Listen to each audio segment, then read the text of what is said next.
Donc la plante dont il est question ici, c'est le plantain. Alors quand je dis le plantain, je ne fais pas allusion à la banane plantain que nous Africains connaissons. Ça n'a absolument rien à voir. Ils n'appartiennent pas du tout à la même famille. Rencontre aujourd'hui avec une plante que tu as déjà peut-être au jardin sans même le savoir. Même si tu n'as pas de jardin, dis-toi que c'est une plante que tu as probablement déjà rencontrée parce qu'elle aime beaucoup le milieu urbain, surtout cette espèce, en tout cas le plantain lancéolé surtout. Il va beaucoup aimer les bords de chemin, les trottoirs. Tu le vois vraiment partout. Je suis sûre que tu l'as déjà vu au moins une fois. C'est une plante qui adore être piétinée. Donc vraiment on va la trouver dans des endroits de passage. Tu vois, là où il y a les humains passent le plus souvent, elle va être là, elle va être très présente d'ailleurs. Et à certains endroits, elle peut être assez colonisatrice. Donc je connais un endroit pas loin d'ici où ça pousse vraiment, mais en colonie, tu vois tellement de plantains sur au moins 300 mètres, quoi. Donc le plantain dont il est question ici, puisque c'est les deux plantains que je vais évoquer dans cette vidéo, il y a lui, le plantain lancéolé.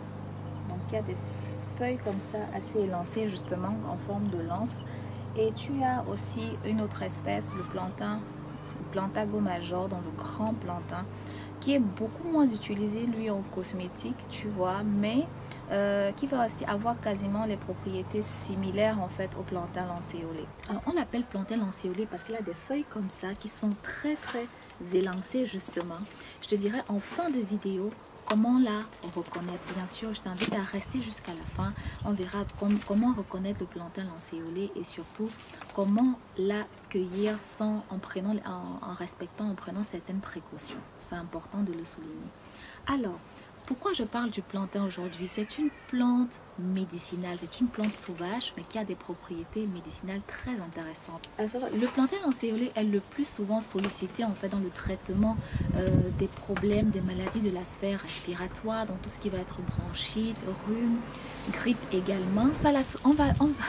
On va le solliciter également pour tout ce qui est traitement des problèmes d'yeux en général. Donc il n'est pas rare de voir des prescriptions de lavement oculaire à base de plantain, à base de décoction de plantain par exemple. Dans le traitement de la sphère buccale également, tout ce qui est aphte, inflammation de la bouche, des gencives, etc. Donc tu pourras même d'ailleurs, tu peux réaliser ton bain de bouche avec du plantain. D'ailleurs, moi, ce que je fais personnellement, c'est que j'ai une teinture mère. Elle me sert à plein de choses. Je t'en parlerai un peu plus loin. Et une teinture mère de plantain, par exemple, tu peux prendre quelques gouttes de ta teinture que tu mets dans un hydrolat d'ortie, un hydrolat reminéralisant ou un autre hydrolat pour réaliser un bain de bouche, par exemple. Je tiens à préciser, c'est une plante qu'on trouve également en Afrique. Donc, en Afrique également, on va trouver du plantain lancéolé et plantago major aussi d'ailleurs, et elles sont toutes les deux utilisées pareil pour des fins, pour leurs propriétés médicinales. D'ailleurs, en Éthiopie par exemple, elle fait partie des plantes les plus utilisées pour combattre le ténia par exemple, et puis dans d'autres pays d'Afrique, elle va être sollicitée pour la plupart des problèmes gastro-entérino, intestinaux, etc.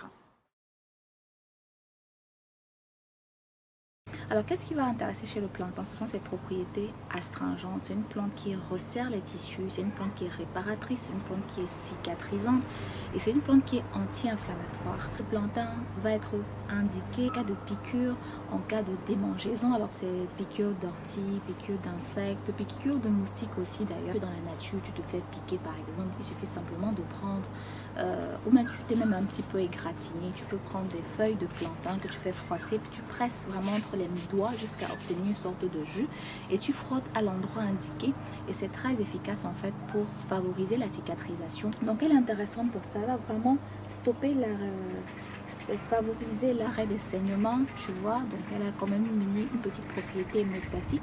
Donc c'est une plante qui est vraiment très utile parce qu'avec elle on peut réaliser quelques soins à avoir absolument à la maison. Donc côté cosmétique, d'ailleurs le plantain aussi va être utile pour réparer les peaux qui ont été abîmées. Donc si tu as de l'acné, tu as la peau grasse, tu as la peau qui a été triturée par les boutons. Là j'insiste vraiment sur cette partie là parce que je l'ai expérimenté cette plante sur ce problème là pendant des mois voire des années. Donc vraiment sur les boutons que tu as percés, les boutons que tu as éclatés, ces propriétés cicatrisantes vont être très intéressantes. Donc comment tu peux l'utiliser? Tu peux réaliser une lotion minute. À ce moment là tu utilises des feuilles fraîches de plantain que tu fais bouillir dans de l'eau et ensuite tu laisses refroidir bien sûr et tu utilises directement sur le visage pour te laver le visage avec voilà, où tu l'appliques comme une lotion tout simplement au moins 2 fois par jour. Et on fait souvent mention d'une recette qui vient des mémoires du célèbre Giacomo qui parle justement du fait que au XVIIIe siècle il prescrivait de l'eau de plantain à la duchesse de Chartres. Il lui avait recommandé de l'appliquer tous les jours pendant 8 jours et que c'est cette eau de plantain qui aurait réussi, qui aurait en fait disparaître tous ces boutons. Pour l'avoir expérimenté personnellement, je sais que le plantain, quand on a une crise de boutons, surtout quand on les a éclatés, il peut être super intéressant parce qu'il va vraiment favoriser la cicatrisation des boutons que tu as éclatés et en plus ça va soulager l'inflammation parce que dès qu'on a percé les boutons aussi, la peau elle est enflammée, elle est irritable, elle est irritée, donc le plantain va vraiment apaiser. Irritation de la peau, inflammation de la peau, dermatite, quelques problèmes de peau, le plantain peut être super intéressant. Tu peux l'utiliser sous forme de lotion minute, mais tu peux l'utiliser, tu peux préparer également une huile au plantain, donc un macérat huileux de plantain. Tu obtiens une huile qui est très verte, qui a une odeur d'herbe, attention, je préfère le prévenir, mais peut être très intéressante aussi. Ou alors tu peux réaliser le baume.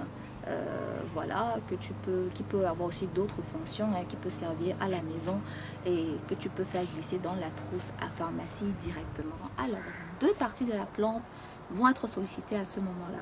En cosmétique surtout, ce qui est le plus recherché chez le plantain lancéolé, ce sont ses graines. Alors ces graines, bon, ce plantain-ci que j'ai à la maison, il n'est pas monté en graines, mais je vais te montrer une autre vidéo que j'ai prise dans la rue du plantain, voilà, lancéolé avec ses, tu peux voir des graines. Et ce sont ces graines-là qui sont recherchées en cosmétique parce qu'elles contiennent des mucilages.